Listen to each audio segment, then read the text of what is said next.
Boom, back with another one. This time we got the Fuel M12 Hacksaw. Pretty cool little piece. Looking to replace my vintage DeWalt unit. Had this thing now for about 5+ years. Not bad, nothing wrong with it, but I'm sure we all have our favorite brand of tool that the batteries take a dump out on, and something newer comes out, newer and better, and we all upgrade. So I got a whole bunch of cordless DeWalt stuff laying around, and practically no batteries to power them. I know they still sell the batteries. I know that I could get the conversion. I'm just kind of a Milwaukee fanboy at this point. So needless to say, I picked this up the other day. It is the M12 series fuel version of the Hacksaw. Now currently they have the M12, the regular M12 Hacksaw. They have the M12 Fuel Hacksaw, the new one, which is this one that just came out recently. And then they have the M18 Hacksaw, which is not a fuel, quote-unquote, fuel brand product yet. I reckon they'd probably come out with the M18 Fuel Hacksaw very shortly. I got this one because it's one-handed. It's easier to maneuver. I can fit it in a little bit more tight places or whatever. And I just wanted something that I could do. I could one-hander. I could do a one-hander on this thing. Reaching up, knocking down some exhaust tubing, or I don't know, anything really. Right now I currently only have the blade that they gave me. It's just a multi-material blade, real shorty. So I have some stuff here set up for you that we'll try to cut through. And just wanted to give you a brief overview of the unit itself. Here it is. Like I said to you before, it's the M12 version. So it's uses the M12 series batteries. I'm sure at this point all you guys know about these things. Batteries work great. This thing is really nicely balanced. It's got the lock on the side. You can lock the tool out. Again, unlock it and you're good to go.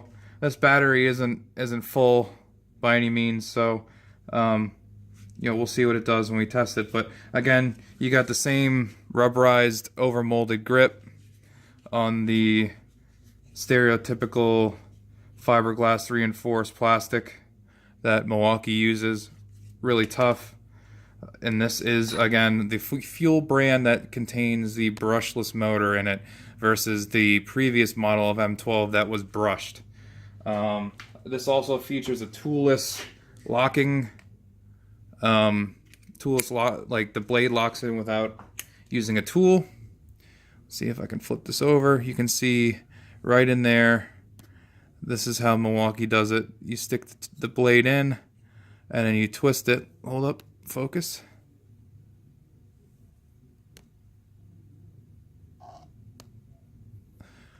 You put the tool in, or the blade in.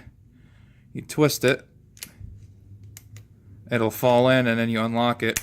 Oh, I didn't have it in all the way. One-handing this stuff sucks. So you'll drop the blade in, push it all the way in, and when it recoils back, it'll flip over and lock in. So you don't need any tools to, no Allen wrenches or anything to change the blade out in this thing. So same deal as most of the other tools. It's got the light on it. And again, typically when I use my cordless my cordless Sawzall, it was,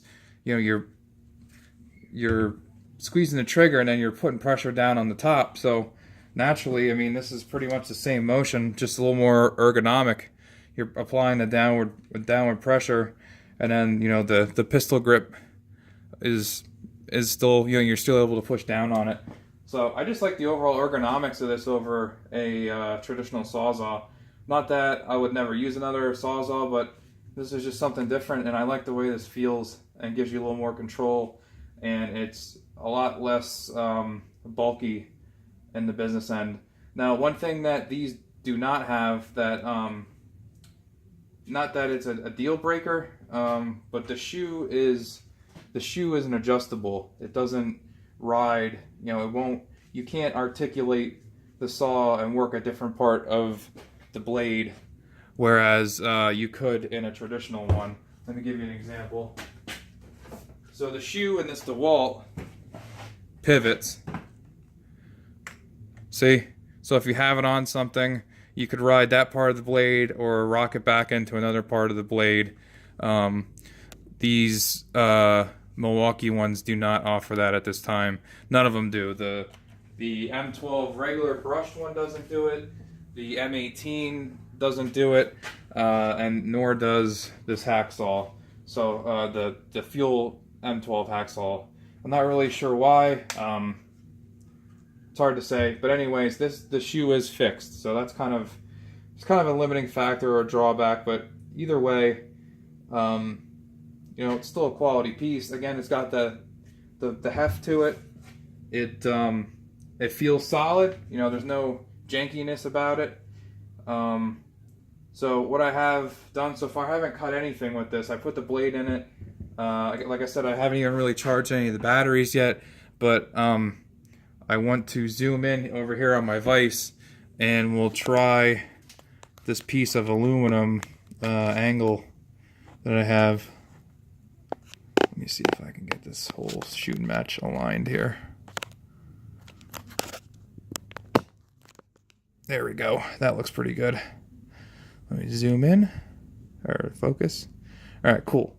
So again, I just got the little shorty blade on it. This is the demo one that came with the saw, and a pretty thick, probably like 1/4 inch thick piece of aluminum angle here. We'll try to cut through. You know, this would be great for like a plumber. You can cut through a plumber or an electrician. You cut through EMT, copper pipe, anything really. I mean, you know, steel plumbing pipe, whatever. It's just nice and compact. The only thing it doesn't have, again, which I noticed right off the bat, was it doesn't have like a belt clip. But at the same time, I don't know that they would want the tool dangling by your belt clip with a blade on it. So we'll try this again, or I'll try this the first time and see how it fares. Again, it's just the M12 Fuel version of their Hacksaw. Now let's give this a shot. Had the lock on.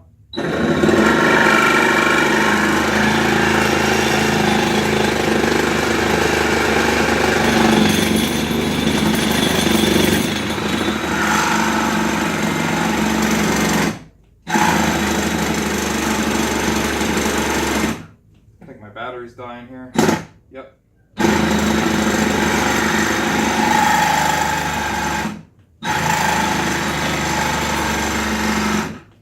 Let me swap this battery pack out. You can see I only got one thing. I know I haven't charged any of my other ones up. I'll throw this one on the charger right quick. Let me finish that cut with another battery.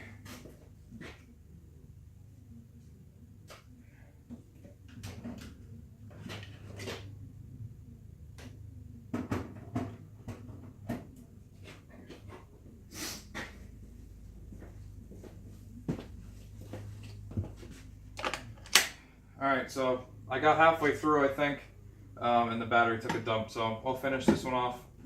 And I should probably tighten my vise down a little bit better.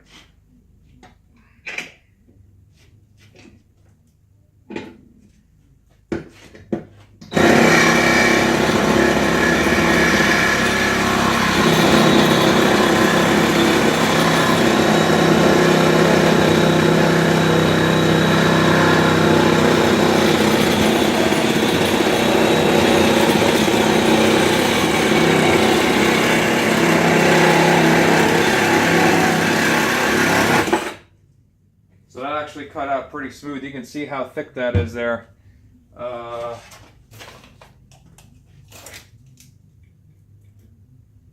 Yep. It's like 1/4 inch angle. So that actually cut through it pretty quickly. I'll do another piece for you. See if I can get through. I know the battery isn't fully charged either. So let me just make sure you guys are still in frame here. We'll try it again. Blade seems like it held up pretty good.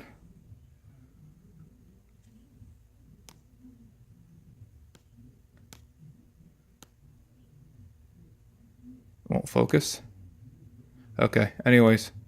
Try cutting a piece again.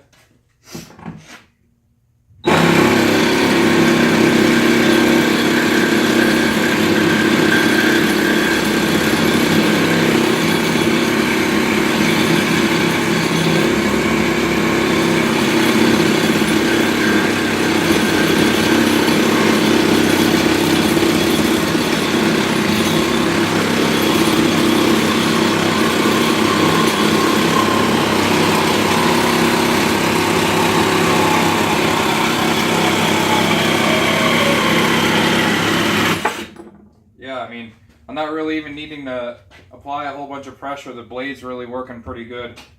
So, as you can see, this thing is a ripper. It will cut through some heavy material fairly quickly for just being a 12-volt tool. It works really well. I'm pleased. Again, with a bigger blade on there too, it'd be pretty destructive. I'm really happy with that, and that's just some quick angle iron or angle aluminum test. That's a 1/4 inch thick. Really nice. Couple seconds, zips right through it. I love this thing already. So here it is, guys. It's the M12 fuel version of their Hacksaw. Just picked it up yesterday. It is a product. Give you the breakdown of it here. The M12 fuel Hacksaw reciprocating saw. Product code 2520-20. And seems like it's a winner. I'm super stoked with it already. So another review for you guys. Seems like it works pretty good. Another tool that I'll be putting through the paces here in my garage. And I just love these Milwaukee tools. I just can't say enough about them. So if you're interested in getting one, I highly recommend this thing so far. Just seems like it's really well built, really well thought out, and it's gonna work, be worth its weight in gold here. So that's it for today. If you like it, give it a thumbs up, give it a like, and subscribe to my channel for more reviews. I do have a couple more reviews going on right now. Actually trying to, you know what? I won't even say it. Just stay tuned for another review. Thanks, guys. Have a good one.